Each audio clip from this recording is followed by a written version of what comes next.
camp is camp. It's tough, but it's for me to want to push myself. This is what I do, this is what I live for. I'm ready for battle. I feel like I'm getting stronger, and I feel by the time the fight comes, I'll be at peak performance. One more. One more. Beautiful. Good. That's what we got to bring him on to. Nobody can take that. It's unbelievable how far and how wide sports can take you and the things that you get access to. Anthony Joshua has officially kicked off his training camp ahead of his highly anticipated showdown with Jake Paul, now set for December 19th.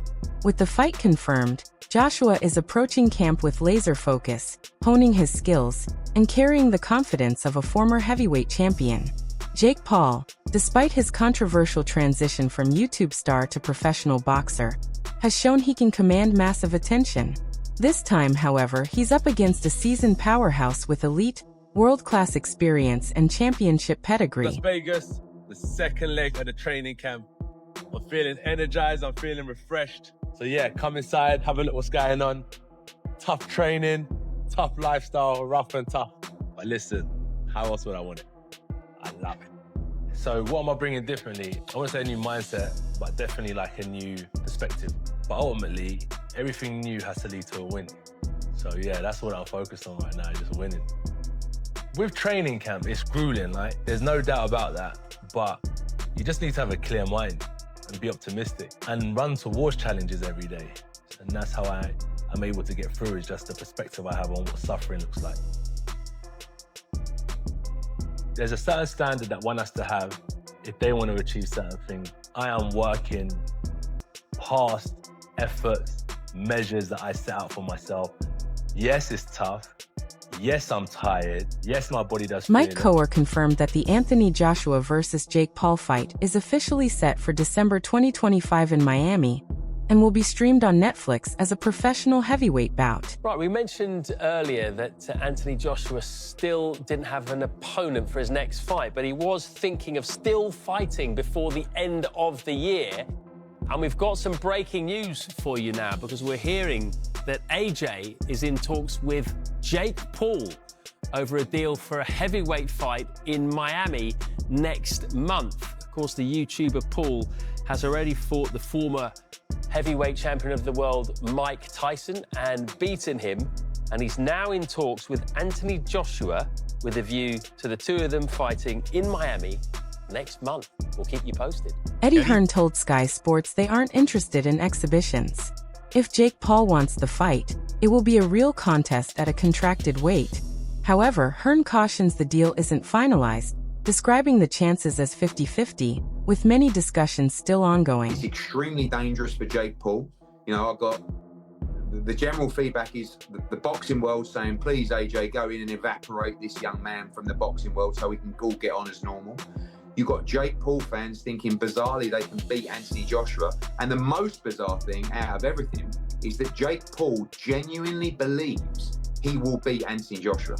I think that's the only reason we're going to see this fight, but I truly believe you're going to see it at the beginning of 2026. Eddie Hearn told Sky Sports they aren't interested in exhibitions.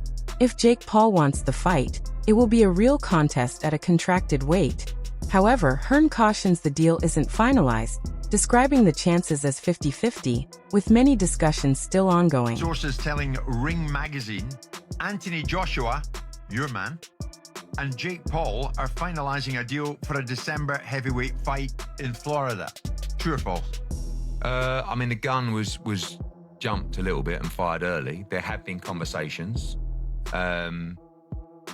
For us, we were flirting with the idea of having this little 8-round fight this year. Not with Jake Paul, by the way, because he was fighting Gervonta Davis. Yeah, that's no. But we were going to go on a other card somewhere. You wouldn't have really heard of the person we were going to fight. But AJ wanted to go through the motions, wrap the hands, and just gear up to what is really in the works with Turki Al-Sheikh, which is 2 fights in 2026, and that includes Tyson Fury. That's the plan for Turki Al-Sheikh.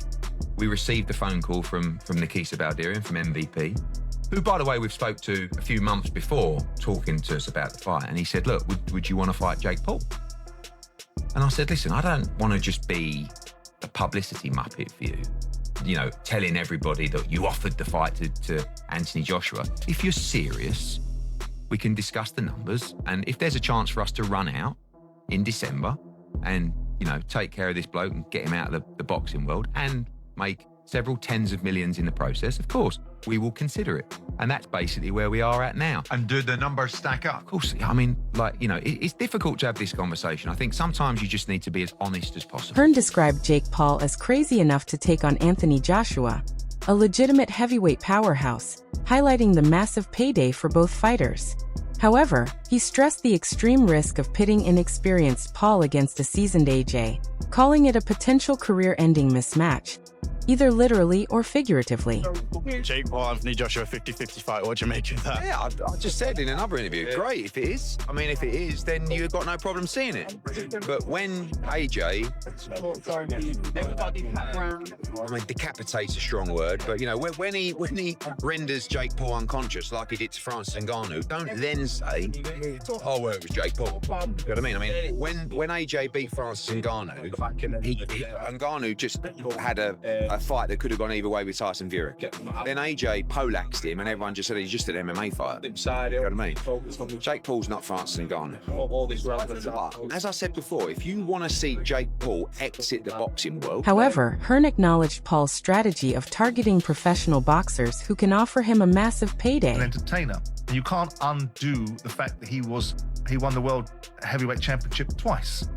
And he fought in some great fights. So why does he need this? Because he's in the business of entertainment. And if an opportunity is presented to him and someone wants to say that we can monetize this to the huge levels that are potentially available, why wouldn't you? It's a walk in the park. You see, you're not having Saturday night. Because I know many people wouldn't have this. Well, I'm not having... Because this isn't a proper fight where a Saturday night is. But I don't think this is a proper... I don't think that I would ever consider having a debate about whether Anthony Joshua versus Jake Paul is a proper fight between two bona fide champions. I think Jake Paul is someone that's creating a lot of opportunity for himself and using sport as the anchor for it. And would I watch it? No.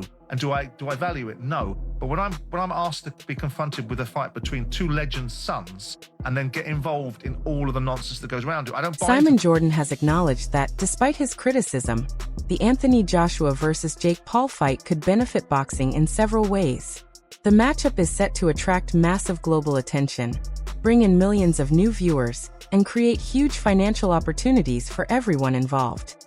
Jordan emphasizes that boxing is a business, and pairing a former heavyweight champion with one of the biggest digital entertainers guarantees media coverage, mainstream interest, and substantial revenue.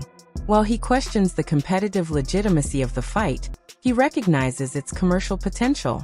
The spectacle will entertain casual fans, generate headlines, and spark debates, keeping the sport in the public eye. Financially and commercially, Jordan sees the fight as a potential major win for boxing. Merits the kind of returns that they're going to get for the level that they've operated in their careers. And that's one of my issues around the Conor Ben Eubank fight. This fight over here with Anthony Joshua, I know what this is. No one can dress this up.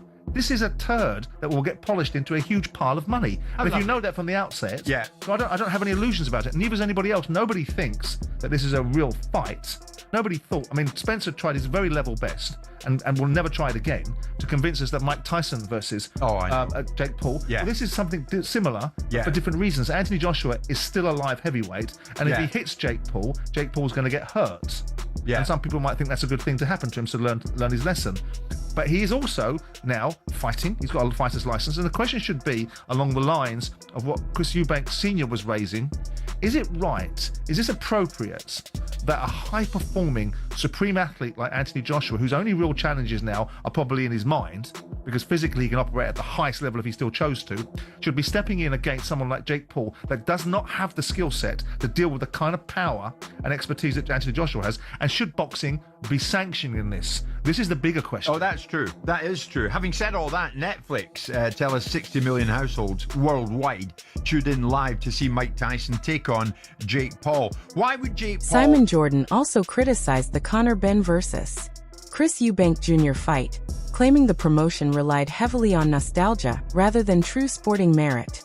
He argued the matchup leaned on their fathers' legendary rivalry from the 1990s instead of the fighters' own accomplishments.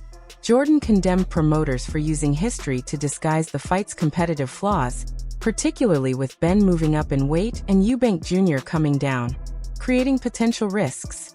He described the matchup as a blatant cash grab rather than a legitimate sporting contest, likening it to mismatching a former heavyweight champion with a social media star in terms of undermining boxing's integrity. Jordan questioned whether such fights should even be sanctioned, emphasizing the physical danger to Paul, and cautioning that Joshua's legacy could suffer long-term damage if he pursues high-risk, commercially driven bouts over meaningful competitive contests.